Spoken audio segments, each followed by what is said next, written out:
open strings E, A to G have the same sound like the 12th fret E, A to G.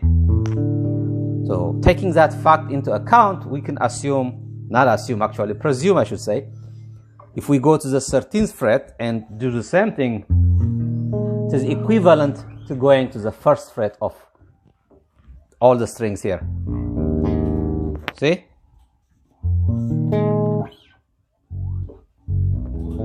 Sorry, 1st fret. So knowing that fact, then if we have, let's say we are playing some kind of bass line on the 1st fret, and we wanted to play the same line in a higher sounding note, we can just jump to the 13th fret. I could do the same thing on the A string. Same on the D string. The same on the G. Okay, so now I know the 13th fret sounds of each string and the 1st fret sounds of each string are the same. So with that fact, then I could say, while I could probably go back and forth when I do a bass line, I could go back and forth between the 13th fret and the 1st fret, whether it's to do fill-ups or just to do the bass line. So if I am doing a bass line here,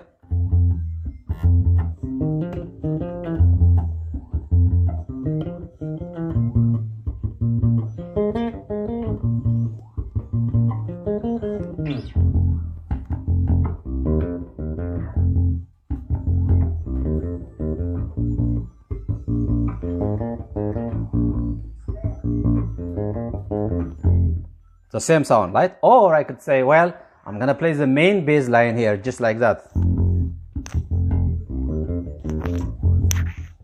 and then do fill up here.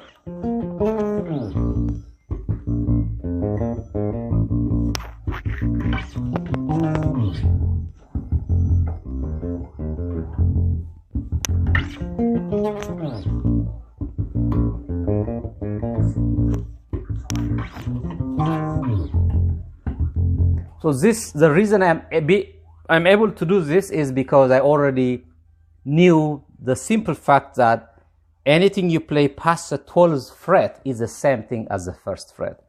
So when you are aware of the location of the strings and what they sound like, regardless whether you remember the note names, just knowing this location would give you the freedom and the confidence that you can jump from wherever you are on the 1st fret to the 13th fret and repeat the same thing, because after all, the position I am playing is like a box shape, so it's very easy really to see what's going on. I'm just going from playing between the 1st and the 3rd strings and between the 13th and the 15th strings. So that's the idea here. But if you could, it would also benefit you in, while you are doing that, kind of knowing the locations by shape and the number of frets, try to also know the name of the notes. I don't know all the names of the notes on my bass. I only know the common ones, like 8th fret is C, and I know C is also here, and you know the D and the E and the F and G. But when it comes to places like here, I still struggle. But if I can, I'm studying this, by the way, I just thought of this recently.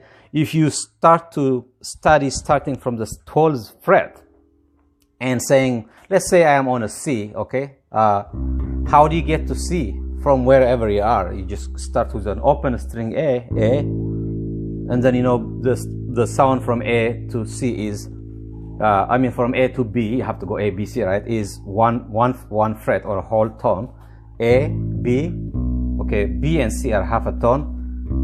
A, B, C, okay, and you already know A open and A 12th fret is the same thing. So just do the same thing from here. A, B, C. So if you are playing in a C scale or a C in a key of C,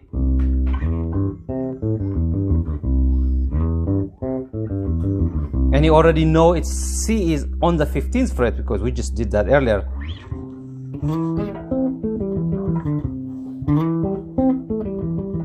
You can do that. So you are knowing your position, and also you are knowing the name of the notes, because if somebody if somebody is playing right there on the 15th, you always could say, that has to be a C because that's an A.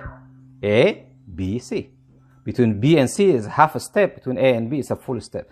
So you could use that idea to learn the notes on the neck, on the top, and on the bottom. All right, thank you. Give me a comment if you like this video. Give it a like, or if you don't, tell me why. Constructive comments would be really, really helpful for me, instead of just give me a thumbs down. Give me a reason why you like it or you don't. Thank you.